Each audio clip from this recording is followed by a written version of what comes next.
Hi friends, welcome to my channel. Friends, ఈరోజు మేము కువైట్లో పుష్ప సినిమా చూడబోతున్నాం. ఇక్కడ మేము ఉండే జహరా ప్రాంతంలో గ్రాండ్ అపర్ పైన ఉంటుంది కొత్త విటర్ ఓజోన్ అండ్ థియేటరు. సినిమా అయితే టాకీస్ అయితే మంచి ఉన్నది. లోపల ఇది ఎంట్రన్స్. లోపలికి ఎంటర్ అయినాం మేము. ఎంటర్ అయిన తర్వాత పైన సెకండ్ ఫ్లోర్కి పోవాలా. ఇట్లా ఎస్కలేటర్లు ఉంటాయి సెకండ్ ఫ్లోర్ దాకా. సెకండ్ ఫ్లోర్ ఎస్కలేటర్ ఎంటర్ అయిన తర్వాత ఇది టాకీస్లోకి ఎంటర్ అయిపోయినాం. ఇది మాది పుష్ప అనేది స్క్రీన్ 6 సినిమా. దీంట్లో ఉన్న 6 స్క్రీన్లలో ఒక్కొక్క స్క్రీన్లో ఒక్కొక్క సినిమా నడుస్తుంది. అంటే ఒక దాంట్లో అరబీ సినిమా, ఒక దాంట్లో ఇంగ్లీష్ది, తమిళ్ది, హిందీది. టాకీస్ లోపల మంచిగా ఉన్నది స్క్రీన్. అది కొత్తగా కాబట్టి సౌండ్ కూడా మస్తు తీసిండు. 30mm screen. సీట్లు కంఫర్ట్ మంచిగా ఉన్నాయి. మొత్తం మా రూమ్ నుంచి 5 పోయినాం. ఇప్పుడు మీకు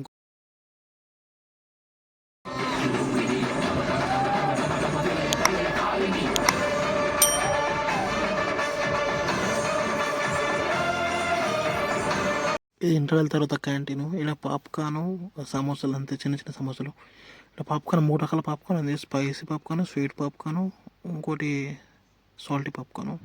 ఇట్లా లోపల పంచులు కూడా మన ఆంధ్రాలో ఉంటారు తెలుగు వాళ్ళు. సాల్టీ పాప్కార్న్, స్పైసీ పాప్కార్న్, అది లాస్ట్కు స్వీట్ పాప్కార్న్. మా వాళ్ళిద్దరు డ్యూటీకి వెళ్ళిపోయారు. ఇక మధ్యలో ఆరెంజ్ అండ్ బ్లాక్ ఉన్నాయన అంటే మా ఫ్రెండే, మా కంపెనీలో పనిచేస్తాడు. ఆయన మధ్యలో కలిసిన సినిమా థియేటర్లో. ఈ సినిమా అయిపోయిన తర్వాత మేము బయటకు వెళ్తున్నాం. సినిమా అయితే సూపర్ ఉన్నది. సినిమా అందరూ యావరేజ్ ట్యాక్ అంటారు కానీ లేదు, అసలు సినిమా జబర్దస్త్ ఉన్నది. మీరు ఒకసారి ఇంటికాడ ఉంటే ట్రై చేయండి సినిమాకు.